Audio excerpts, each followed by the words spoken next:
What's up guys, how's it going? Welcome to Dave's Watch channel. It's been many months since I've made a watch video. Sorry guys, but 2021 has been, and even I'm leading up to 2022, it's been a trying time for me. I don't know, I just kind of lost touch with watches a little bit, you know. The watch market went crazy, it went through the roof, it went to the moon.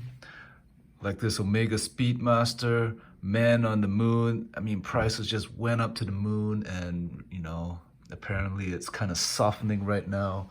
The date is, you know, it's May 10th, and you know, things are going down, right?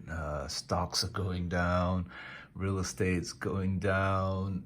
It's just not looking good in the economy, and of course, you know, when those assets go down, so do luxury products. It's definitely not going up, but who knows, right? Maybe it's just a little blip. There's a lot of uncertainty. But anyway, you know, I just wanted to talk about the state of my collection. It hasn't really changed all that much. You know, I just haven't been buying or selling, right? I already kind of made my watch moves and back in 2020. I really haven't bought anything, and really haven't had the urge to buy anything. So these 5 pieces, you know, these are my top 5, well, you know, my 5 watch collection, and I'm absolutely, I'm really content, and I'm really happy, you know. I mean, to be honest, you know, this collection here, right, is really a dream for many people, and I'm very grateful, and I'm very, you know, I feel very blessed to be able to you know, to possess these things. But who knows, right? You know, times might get tough, and I might have to liquidate. You know, who knows, right? That'd be pretty sad, but you know, hopefully it doesn't come to that stage. You know, I'm definitely not of unlimited means. Right? I definitely have a constraint, well, when it comes to finances. And it's just that, you know, I've been collecting watches since 2012, and you know, a watch like the Omega Speedmaster, back then, you know, I remember the first Speedmaster I got was for $1,600 off eBay, I believe. And at the time, you know, the Canadian dollar and the US dollar was parity, right? So I got it for $1,600 Canadian, and these things, right, maybe a couple months ago, they were trading for about 8,000 Canadian. So it almost quadrupled. I think right now you could probably get it for 7,000. 7,000, definitely 6,500. You should be able to, you know, you might be able to pick one up, but let's just say 7,000. So it's still, you know, over the course of 10 years, it has quadrupled. Right, this is not my watch. This is my, you know, a dear friend's watch. He just passed it on to me because it needs servicing, right? Because it winds, it keeps great time, but the problem is that it doesn't stop winding. So there's something wrong with the winding mechanism, right? Typically, you know, typically with a manual wind watch, it kind of stops at a certain point. So I gotta take it in for servicing, and I gotta make sure I don't overwind and like make this worse, right? So this is when, you know, you need to go service your watch, right? When something doesn't work, right? So I gotta send it into the watchmaker. The beautiful thing about the Speedmasters is that they're very serviceable, right? This one has a caliber 861 movement. I believe this was a mid-80s piece, so definitely vintage. But you know, in really good condition. Needs a bit of a cleaning though. As you can see from the bracelet, it's a 1450 bracelet. Gotta love these bracelets, you know. You would kind of adjust it. You could bend these parts to kind of determine the tightness of the clasp mechanism. Here's your adjusters. All right, great watch. You know, I really miss the Speedmaster. It really, You know, I really miss a Speedmaster, but you know, I had to trim my collection. It was just getting a little out of hand, and I decided to keep a Daytona instead of the Speedmaster. So just a brief overview, you know. Okay, the watches which I wear the most, right? It would have to be the Yacht Master. Believe it or not, the Yacht Master, you know, this just comes from years of collecting, right? I'm definitely more of a diver kind of, you know, sport watch, right? Just because I spend a lot of time canoeing out in the ocean. So, you know, it really does help.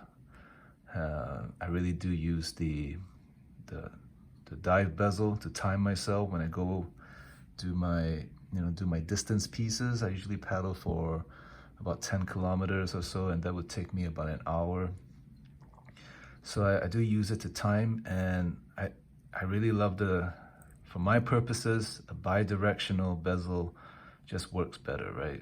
You know, I don't actually dive, so it's kind of nice to be able to just, you know, just adjust the bezel from either direction.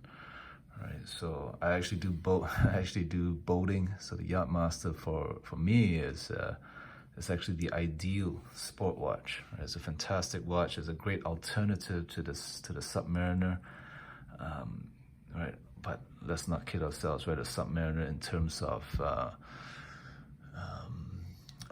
of it being an icon and legend definitely trumps the Yacht Master by, you know, it's not even close. But I just prefer I just like the looks of the Yacht Master. You know, I really do enjoy the blue dial, the red seconds hand, you know, the contrast. It's a beautiful watch. I'm not much of a ceramic Rolex guy. You know, it's just, you know, it's just not my cup of tea. So I really I like the, you know, I prefer the aluminum bezels. This one is the platinum bezel. Yeah, just to me, I think this is the perfect Rolex for me. The Rolex Yacht Master 116622, I believe. So I wear this the most. And believe it or not, the watch that I have recently been wearing a lot of is this, the Paddock Calatrava, reference 3802. You know, I bought this watch with the intent of letting my wife wear it. You know, when we attend special occasions, I'd be wearing my Nautilus and she could be wearing this Calatrava. But I tell you what, you know, this Calatrava, even at the 33 millimeter diameter, it wears really well. There's something about it. I don't know why. You know, 33 millimeters sounds minuscule, and you know, I definitely felt that way, which is why I let my wife wear it, right? I mean, some women's watches these days, they go up to like 36 millimeters, and but this one just fits so well. Let me put it on for you. So this is the Speedmaster. The Speedmaster is a chunky watch. It's a big watch, 42 millimeter in diameter. It's a big watch, right? Let's not kid ourselves.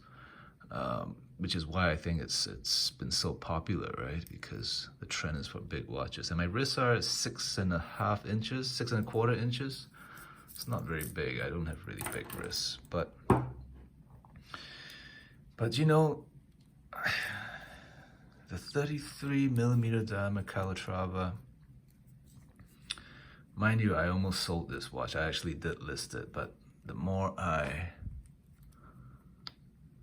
you know, it's funny, right? Like once, hold on.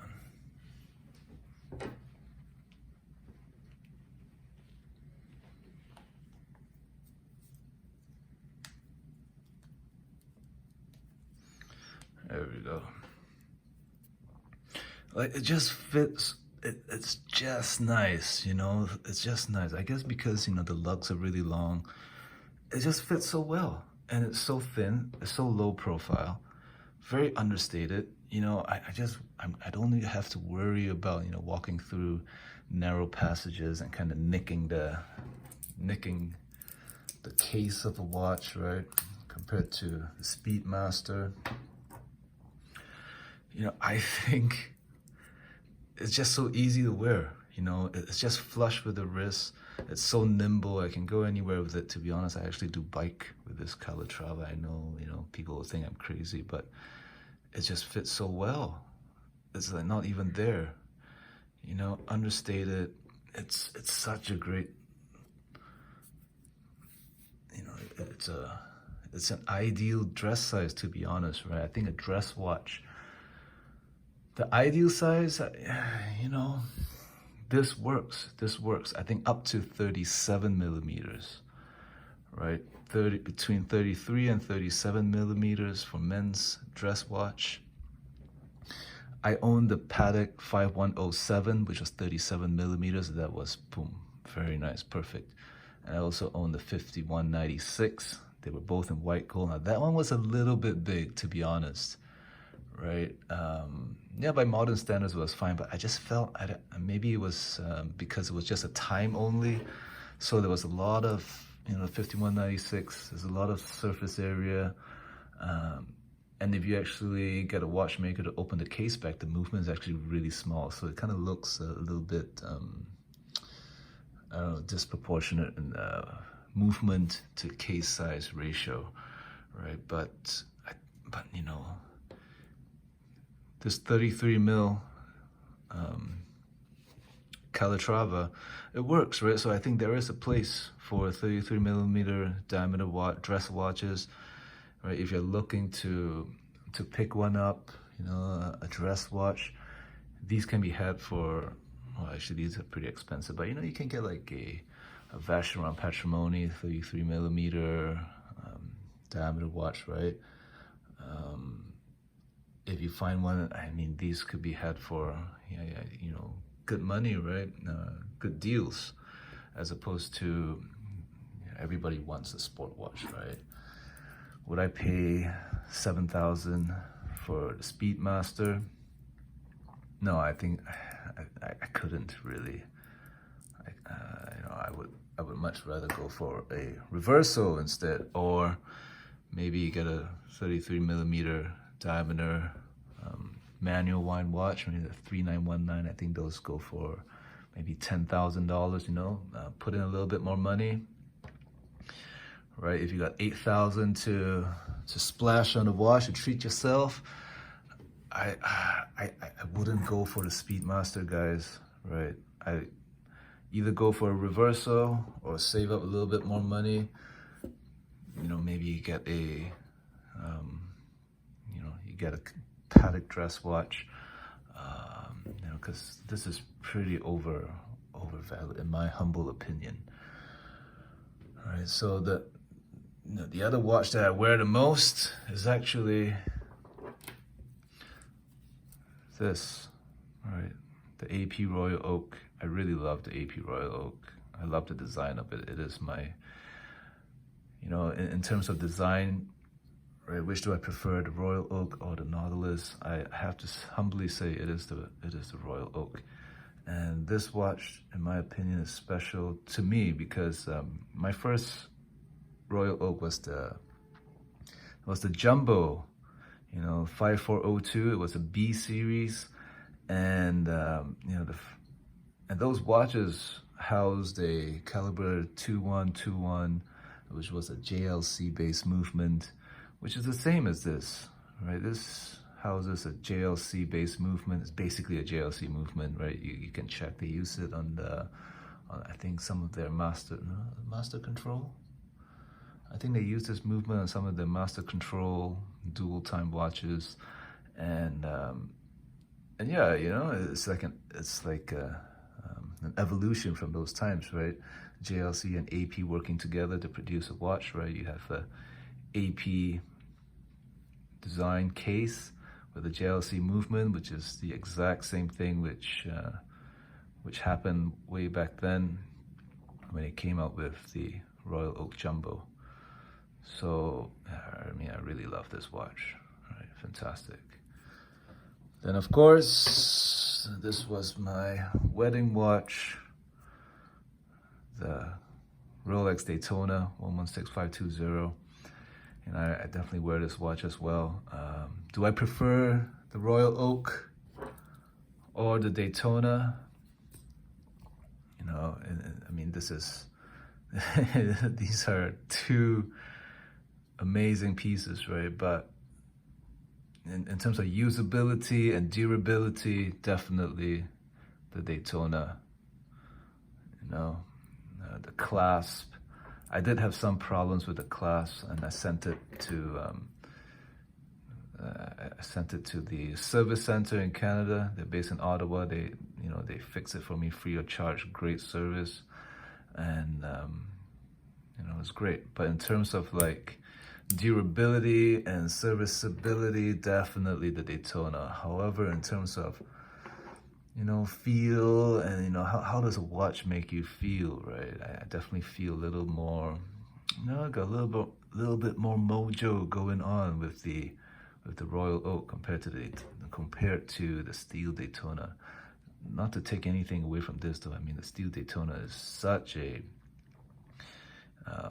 it's such an elegant watch, right? In terms of elegance, I'd say the Daytona is definitely a more elegant looking timepiece than the Royal Oak, right? The Royal Oak's definitely edgier, right?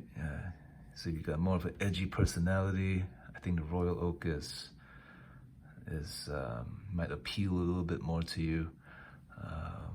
But I would say, in terms of usability and durability, right? The Daytona. Great watch. Oops. I do enjoy the Daytona very much too. In evenings, during the nighttime, blacked out, I like to wear the Daytona. During the day, I prefer to wear the Royal Oak. And of course, I guess this is the F-off watch of my collection, over the top watch, and that's the Paddock Nautilus 5711J, yellow gold. I picked this up a couple years ago. I picked it up for 40,000 Canadian dollars, which is a shit ton of money, to be honest. But these things went up quite substantially, and it softened, right? It went up and it went down, but I didn't buy it for investment purposes. I bought it because there was an opportunity to grab one, to purchase it. And these things don't, to purchase this locally in Vancouver, and these things don't come up that often, right? And it wasn't, I really wanted to experience the ownership of the 5711. Now, granted, it's not the steel version, which is what everybody wants, but it was just, the steel version was just too expensive for me. At the time, they were going for about 100, about almost at least double of this. So I paid 40. I think they were trending at about 90,000, maybe 100,000 Canadian dollars, right? Which is pretty crazy. So I guess this would be the most affordable Nautilus Jumbo in the market right now. The cheapest Nautilus Jumbo that you could get. But you know what? It feels really great, right? Like there is something about the Nautilus that I don't know. It's like a drug, You get the rush. When I remember when I first purchased it, I was like, wow, this is an amazing, amazing watch. And still, when I pick it up, every time I look at it, I always, it is a breathtaking watch. It really is. However, I really don't wear this much. I don't wear this a lot. I just I wear it at home. I don't really have anywhere to go to wear a watch like this, right? It is a heavy hitting watch. Although I would say it's rather a little more discreet. It is yellow gold. It is a big watch. It wears pretty large. I say it wears almost as large as the Speedmaster, which is 42 millimeters. But I I had a good friend's wedding that happened a month ago, and you know, I decided to wear this Calatrava instead, right? Something a little more discreet, right? I was a groomsman.